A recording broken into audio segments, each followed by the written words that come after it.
Delimitation ఈ మాట వినగానే తెలంగాణ నేతల్లో కొత్త ఆశలు చిగురుస్తున్నాయట. అన్ని రాజకీయ పార్టీల నేతలు నియోజకవర్గాల పునర్విభజనపై ఆరా తీస్తున్నారట. కొత్తగా కూడికలు తీసివేతలు చేసుకుని ఆశల పల్లకిలో ఊరేగుతున్నారట. అయితే తమ సిట్టింగ్ సీటు మహిళా రిజర్వేషన్ అయితే ఏం చేయాలి, ఉన్న రిజర్వేషన్ ఊడితే ఏం చేయాలి అనే దానిపై కూడా పొలిటికల్ సర్కిల్స్ లో తెగ చర్చ జరుగుతోందట. ఇప్పటిదాకా ఎమ్మెల్యే ఎంపీగా పోటీ చేయని నేతలు తమకి అవకాశం వస్తుందని ఆశగా ఎదురు చూస్తున్నారట.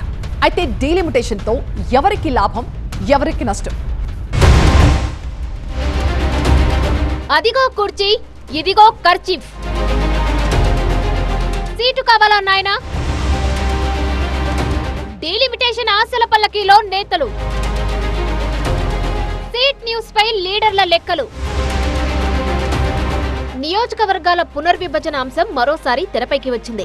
అసెంబ్లీ, లోక్సభ నియోజకవర్గాలు 50% మేరకు పెరుగుతాయని కేంద్రం ఇప్పటికే సంకేతాలు ఇచ్చిందంటున్నారు. దీంతో తెలంగాణలోని అన్ని రాజకీయ పార్టీల్లో డీలిమిటేషన్ అంశంపై జోరుగా చర్చ నడుస్తోందట. ఇక డీలిమిటేషన్ తో పాటు 33% మహిళా రిజర్వేషన్లు అమలవుతాయని చెబుతుండటంతో తమ భవిష్యత్తు ఎలా ఉంటుంది అనే దానిపై నేతలు లెక్కలు వేసుకుంటున్నారట. ఒకవేళ తాము ప్రాతినిధ్యం వహిస్తున్న అసెంబ్లీ, పార్లమెంటు స్థానాల రిజర్వేషన్లు తారుమారైతే ఏం చేయాలనే దానిపై ఇప్పటి నుంచే స్కెచ్ రెడీ చేస్తున్నారట మరికొందరు నేతలు.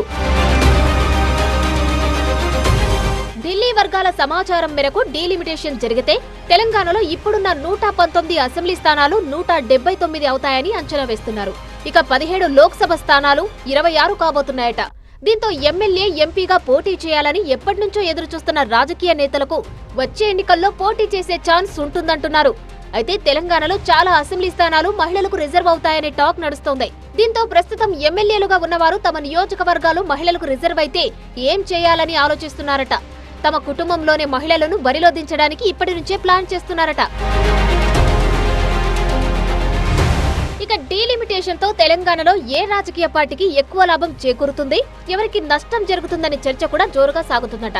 దీనిపై ఆయా రాజకీయ పార్టీలు బేరీజు వేసుకుంటున్నాయట. తెలంగాణలో కాంగ్రెస్ అధికారంలో ఉంది, ప్రతిపక్షంలో బీఆర్ఎస్ బలంగా ఉంది. దాంతో పాటు బీజేపీ కూడా బలమైన శక్తిగా ఎదుగుతోంది. ఇక సిపిఐ, సిపిఎం లాంటి పార్టీలతో పాటు కవిత పెట్టబోయే కొత్త పార్టీ, తీన్మార్ మల్లన్న రాజ్యాధికార party, BSP, all India forward bloc కూడా తామున్నామంటున్నాయి. మరోవైపు డీలిమిటేషన్ జరిగితే తమకు ఛాన్స్ వస్తుందని కొత్త నేతలు సంబరపడుతుంటే తాము ప్రాతినిధ్యం వహిస్తున్న అసెంబ్లీ, లోక్సభ నియోజకవర్గాల పరిస్థితి ఏంటని సిట్టింగులు ఆందోళన చెందుతున్నారట. మొత్తానికి డీలిమిటేషన్ అంశం సిట్టింగ్లను కలవరపెడుతుండగా ఇప్పటి వరకు అవకాశం రాని నేతలకు మాత్రం తెగ ఆనందం కలిగిస్తోందట.